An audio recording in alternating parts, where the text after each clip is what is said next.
The great thing about a painting is that it surprises me. I want something to come out and I think, where did that come from? I'm only just beginning to realise that I have a place in the history of art. My name's Brian Rice and I'm an artist, and I've been a painter and printmaker since the 1950s.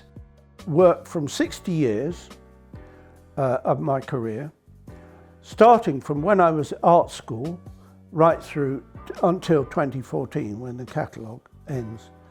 And it's just a little snapshot really of each period. I went to art school on the pretext of studying architecture, and I decided that I wanted to go to London. I chose Goldsmiths College.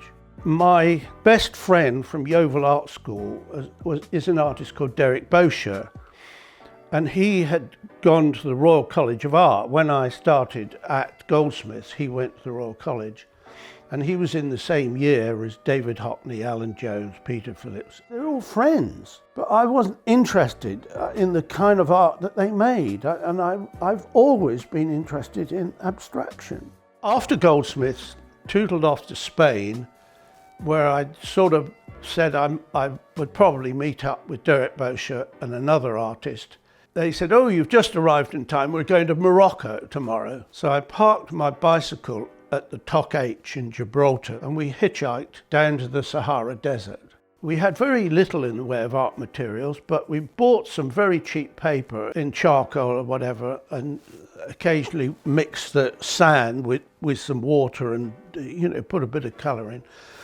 And it was there, working with two other artists, and I thought, this is what I want to do. This is what I really want to do with my life.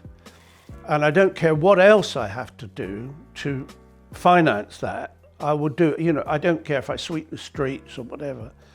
So that was when the decision was made. Then I decided to move back to London. I stayed with Derek Bosher for a few weeks, which was when Ken Russell was filming Pop Goes the Easel, that film about pop art. And so it all finished up with a party at Richard Smith's studio, which I went to. And I was starting to, meet a lot of people in London, mainly through Derek. But I got a studio near Olympia and I started, and my painting, it changed. The Montacute paintings, you could say they were abstracted landscapes, but these paintings were based on signs and symbols and heraldry. I just loved all those heraldic shapes, and you can still see them in my work today. But I went on then, I got into colour systems, and I started making some large colour system paintings. In each corner there was a primary colour, so there'd be red, yellow and blue in the corner. So down one side, if that was red and that was yellow, you'd get a progressive mixture from yellow through to red, or red through to yellow. And I did these paintings for 4 years. And I had an exhibition of them at the gallery at Brighton. It was Brighton Polytechnic by then. And I went in there, and on a few occasions when I was down there, of course, and I thought, this is really boring. I don't want to continue doing this for the rest of my life. And I just stopped. And I kind of painted myself up a cul-de-sac, and I didn't know where to go. By that time, I had started to come back to Dorset. I just didn't want to go back to London anymore. We eventually bought a farm in West Dorset. I just started to painting again.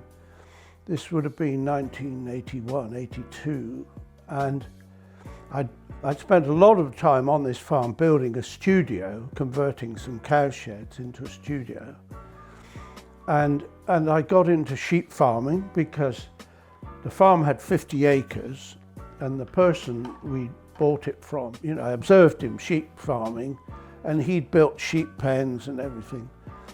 And I thought I could do this. I threw myself into sheep farming and I loved it. And of course I come from a very rural background, so it seemed very natural to me, and I sort of knew what to do. And I love shepherding. I still, I'd love to be shepherding now. I felt that I was sort of living in this landscape and somewhere where people had been farming, since 2000 BC.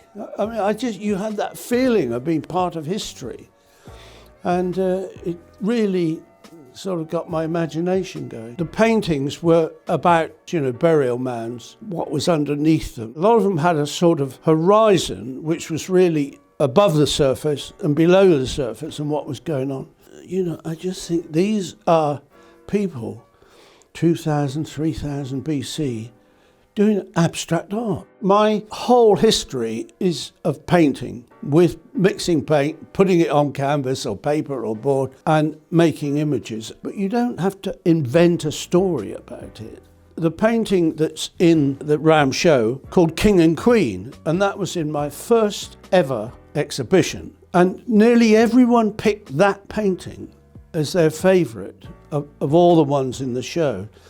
And one of the critics said, it's not a picture of a king and queen, it represents the idea of a king and queen. Now, I when I did it, I didn't know what I was doing really. I just, I was so young and inexperienced, but I understood immediately what he was saying, that it was the idea of a figure. I think the main thing you were taught at art school is how to promote yourself and how to write about yourself, which JC and I call art bollocks, You have to make up something about every piece of work you do. Make up a story about it. And I just think if a painting's a painting and it's any good, there it is.